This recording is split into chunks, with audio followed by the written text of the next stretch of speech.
Assalamualaikum, perkenalkan saya Ambarwati. Berikut tugas 3 sumber-sumber informasi. Latar belakang pengerjaan tugas ini adalah agar kita mengetahui bahwa perpustakaan sebagai pusat informasi menyediakan berbagai jenis koleksi untuk memenuhi kebutuhan pemustaka. Salah satu jenis koleksi yang sangat penting adalah bahan rujukan atau referensi. Di era perkembangan teknologi informasi saat ini, bahan rujukan tidak hanya hadir dalam bentuk tercetak, tetapi juga tersedia dalam format digital.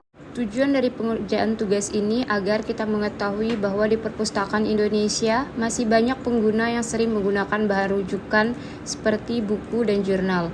Buku sering dijadikan sumber utama dalam penelitian akademis karena menyediakan informasi yang terperinci dan kredibel.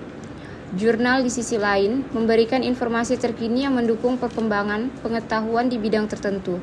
Kedua bahan ini bermanfaat untuk memperdalam pemahaman dan mendukung argumen dalam karya tulis ilmiah. Pada slide ini kita akan menjelaskan mengenai bahan rujukan Indonesia yang sering digunakan.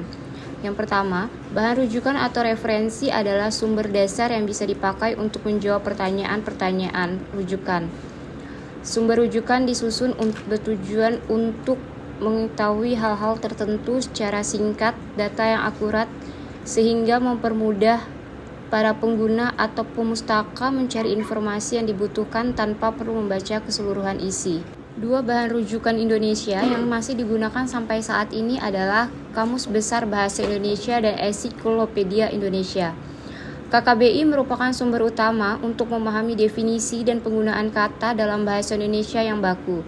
Sementara itu, Ensiklopedia Indonesia menyediakan informasi komprehensif tentang berbagai topik, baik dari segi sejarah, budaya, maupun pengetahuan umum. Manfaat utama dari bahan rujukan Kamus Besar Bahasa Indonesia atau KBBI adalah memastikan penggunaan bahasa yang tepat dan sesuai dengan standar bahasa Indonesia. KBBI membantu dalam memahami arti kata, ejaan yang benar, serta penggunaan kata dalam konteks yang tepat. Selain itu, KBBI juga berguna untuk meningkatkan kosakata dan memperkaya pengetahuan linguistik seseorang. Bagi penulis, penyunting, dan pelajar, KBBI merupakan alat penting untuk memastikan keakuratan dan konsistensi bahasa yang digunakan. Sedangkan untuk bahan rujukan ensiklopedia sangat beragam. Ensiklopedia menyediakan informasi yang akurat dan terpercaya, memperluas pengetahuan dan pemahaman kita tentang berbagai topik.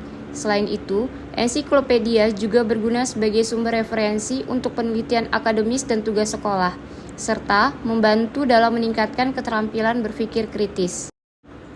Perbedaan antara Kamus Besar Bahasa Indonesia dan ensiklopedia terletak pada tujuan dan isi masing-masing. KBBI adalah kamus resmi yang berfungsi sebagai rujukan atau definisi kata, ejaan, dan tata bahasa dalam bahasa Indonesia. Ia menyediakan informasi mengenai arti kata, sinonim, antonim, dan penggunaan dalam kalimat. Sementara itu, ensiklopedia adalah koleksi referensi yang memberikan informasi mendalam tentang berbagai topik atau subjek. Ensiklopedia mencangkup penjelasan sejarah, konteks, dan pengetahuan umum yang lebih luas, bukan hanya definisi singkat. Kesimpulan dari materi yang disampaikan bahwa bahan rujukan Indonesia yang masih sering dan banyak digunakan oleh pengguna perpustakaan hingga saat ini adalah Kamus Besar Bahasa Indonesia atau KBBI dan Ensiklopedia Indonesia. KBBI berfungsi sebagai sumber acuan kebahasaan yang menurut definisi, ejaan, dan kosakata baku. Sementara Ensiklopedia Indonesia berfungsi sebagai sumber informasi umum yang mencangkup berbagai subjek pengetahuan secara ringkas dan mudah diakses. Demikian presentasi tugas 3 mengenai sumber rujukan Indonesia. Terima kasih.